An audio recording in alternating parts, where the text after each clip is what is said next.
Hello guys, మరి చూసుకుంటే ఇప్పుడే మన పెద్దిగాడైతే మధ్యప్రదేశ్లో ల్యాండ్ అవ్వడం జరిగింది అలాంగ్ విత్ ఏఆర్ రెహమాన్. అయితే ఇప్పుడు మనకు తెలిసిందే, నిన్నటి నుంచి ఒక న్యూస్ అయితే సర్క్యులేట్ అవుతుంది. మధ్యప్రదేశ్ సీఎంతో మన పెద్దిగాడు అయితే ఒక మీటింగ్ అయితే పెట్టుకోవడం జరిగింది. అంటే మీటింగు మళ్ళీ చాలామంది యాంటీ ఫ్యాన్స్ మళ్ళీ స్టార్ట్ చేస్తారు. సో ఇది ఏదో డిన్నర్ సెట్ చేయడం అలాంటి ఇది కాదు గైస్. ఇక్కడ ఏంటంటే మధ్యప్రదేశ్ సీఎంఏ ఆయనంతటా ఆయనే చరణ్ గారిని ఇన్వైట్ చేయడం జరిగింది. ఇట్లాగా ఒక ఈవెంట్కి వస్తున్నారు, సో అలాగే వచ్చే దారిలో అలా మా ఇంటికి రండి, సో అట్లాగా ఒక సిట్టింగ్ అట్లాగా ఏదో టీ తాగలా వెళ్ళురా అనేటట్టు తనంతట తానే ఇన్వైట్ చేశాడు అనమాట. సో మధ్యప్రదేశ్ ఎక్కడ, ఆంధ్రప్రదేశ్ ఎక్కడ, ఒకసారి ఆలోచించండి.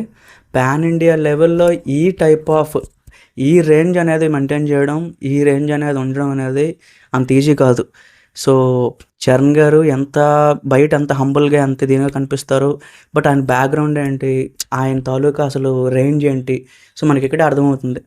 కోర్స్ గైస్, చరణ్ గారు ఏంటంటే చాలా గ్రౌండ్ రియాలిటీలో చాలా డౌన్ టు ఎర్త్ పర్సన్ అనమాట. అండ్ ఈవెన్ ఈ ఈవెంట్కి మనకి సీఎం గారిని కూడా పిలిచే అవకాశం ఉండేది, బట్ ఆయన ఏదో కొంచెం పొలిటికల్గా కొంచెం వేరే పనుల్లో ఉండడం వల్ల రావట్లేదు. బట్ ఆయన వచ్చి ఉంటే మాత్రం ఇంకా నెక్స్ట్ లెవెల్ అయ్యి ఉండేది. ఏమో లాస్ట్ మినిట్ మనకి ఆ మోడిఫికేషన్స్ కూడా జరిగే అవకాశం ఉంది. బట్ యాజ్ ఆఫ్ నౌ అయితే బుచ్చిబాబు ఈవెంట్కి రావట్లేదు అని విన్నాను. ఎందుకంటే ఏదో మరి తెలిసిందే కదా, ఒక డైరెక్టర్ అన్నాక లాస్ట్ డేస్లో ఇంకా స్టక్ అయిపోతారు. సో ఇంకా అలాగే ఎడిటింగ్ రూమ్కి అక్కడే ఉండిపోతారు అనమాట, బయటకు రావాలనిపించదు. సో మన పెద్ది కూడా అంతే. మన పెద్ది మూవీకి కూడా సంబంధించి ఏవైనా చిన్న ఎడిటింగ్లు కానీ చిన్న మార్పులు కానీ ఏమైనా ఉంటే కొంచెం అవి చూసుకోవడానికి బుచ్చిబాబు అయితే మనకి హైదరాబాద్లో ఉండిపోయాడు. ఈవెంట్కి అయితే రావట్లేదు అని విన్నాను నేను.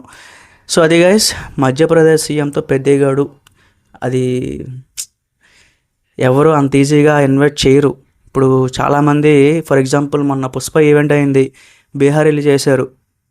ఆ బీహార్ సీఎం ఏమైనా మన బాయ్ని పిలిచారా చెప్పండి? ఇప్పుడు ఇంకెవరైనా మినిస్టర్ కానీ ఇంకెవరైనా పిలిచారా? లేదు. ఇక్కడ ఎందుకు పిలిచారు అంటే చరణ్ అనుకున్న రేంజ్ అలాంటి, చరణ్ అనుకున్న బ్యాక్గ్రౌండ్ అలాంటిది. So only matters guys. RRR తర్వాత ఆయన లెవెల్ ఇక్కడ నుంచి ఈ మాదిరిగా పెరిగింది. సో గేమ్ చేంజర్ లాంటి ఎన్ని డిజాస్టర్లు వచ్చినా ఆ వాల్యూ, ఆ మార్కెట్ ఏ రోజుకి పడదు. ఈవెన్ ఇప్పుడు పెద్ద కూడా అంతే. ఖచ్చితంగా రేపు పొద్దున్న మంచి హిట్ అవ్వబోతుంది. ఇప్పుడు మధ్యప్రదేశ్లో ఈ ఈవెంట్కి చాలా లక్షల్లో మంది మనకి ఈవెంట్కి అటెండ్ అయ్యే ఛాన్స్ ఉందన్నమాట. సో ఎలాంటి ఇబ్బందులు జరగకూడదు, వాళ్ళు వచ్చే వాళ్ళకి అలాంటివి ఏమీ రాంగ్ ఇన్సిడెంట్స్ జరగకూడదు అనే ఉద్దేశం మీద కూడా ఈ కలవడం అనేది, మీటింగ్ అనేది కూడా ఒక రకంగా పనికి వస్తుంది. సో అదే గైస్, ఈవెంట్ స్టార్ట్ అయినాక మనకి సాంగ్ వచ్చినాక చాలా విషయాలు మాట్లాడుకుందాం.